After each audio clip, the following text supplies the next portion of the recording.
మన అంబటి రాంబాబు అన్న మా లడ్డూలో కల్తీ లేదని చెప్పిన సందర్భంలో వాళ్ళు ఆ రోజు నైట్ వెళ్ళి దాదాపు 5 గంటల పాటు అన్న ఇంటి మీద దాడులు చేయడం, రాళ్లు విసిరేయడం, పెట్రోల్ బాంబులు వేయడం, కార్లను ధ్వంసం చేయడం, ఇంటిలో అద్దాలు పగలగొట్టడం, ఇంటిలో మహిళలున్నా కూడా ఇంకిత జ్ఞానం కూడా లేకుండా ఈ రోజు అంబటి రాంబాబు అన్న ఇంటి మీద దాడులు జరిగాయి.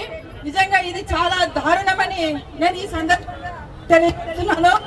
ఎందుకంటే అంబటి రాంబాబు అన్న ఆ రోజు మళ్ళీ నైట్ నన్ను అరెస్ట్ తర్వాత పోలీసులు కూడా అక్కడ భౌతిక దాడులు పాల్పడడం అనేది నిజంగా అంబటి రాంబాబు అన్న ఒక సీనియర్ నాయకుడు, మాజీ మంత్రి, ఆయన అంబటి రాంబాబు అన్న మీదే ఇన్ని దాడులు జరుగుతాయి. ఇంత భౌతిక దాడులు చేస్తే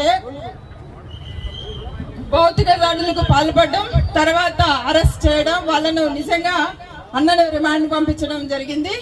నిజంగా ఆ రోజు ఏదైతే అంబటి రాంబాబు అన్న దాడులు చేసి ఆ రోజు జైలుకి వెళ్ళి అన్న చాలా ఎంతో సీనియర్ నాయకుడైన అన్నను ఆ విధంగా ఈ ప్రభుత్వం ఇది చేయడం అనేది మంచిది కాదని తెలియజేస్తూ ఈరోజు అంబటి రాంబాబు అన్న ఏమడుగుతున్నాడు? నాకు న్యాయం చేయండి అని అడుగుతున్నాడు. ధర్మ పోరాటం చేస్తున్నాడు, న్యాయ పోరాటం చేస్తున్నాడు. ఈ ప్రభుత్వానికి న్యాయం చేయొచ్చు కదా అని నేను అడుగుతున్నా.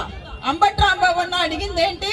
ఏదైతే అధికారులు, పోలీస్ అధికారులు నన్ను ఇబ్బంది పెట్టారో వాళ్ళని వెంటనే ఈ ప్రభుత్వం సస్పెండ్ చేయాలని ఈ రోజు నిరాహార దీక్ష చేస్తున్నాడు, ధర్మ పోరాటం చేస్తున్నాడు. ఈ ప్రభుత్వం ఖచ్చితంగా దీనికి స్పందించాలని మేము అడుగుతున్నాం, మేము డిమాండ్ కూడా చేస్తున్నాం. ఎందుకంటే రాంబాబు అన్న అంటేనే ఒక పులే కదా, పులిని పిల్లి చేయాలనుకుంటే అవుతుందా?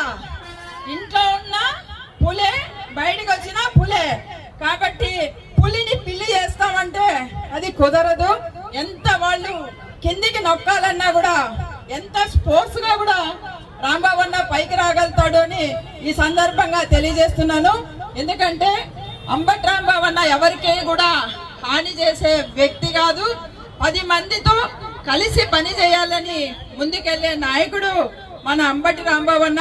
మన పార్టీలోనే మన నాయకులు గాని మేము గాని చాలా మంది అంబటి రాంబాబు అన్నను ఆయనతో ఒక ఇన్స్పిరేషన్ తో మేము ముందుకెళ్తాం, అన్నలో ఒక ఆదర్శంగా ముందుకెళ్తాం.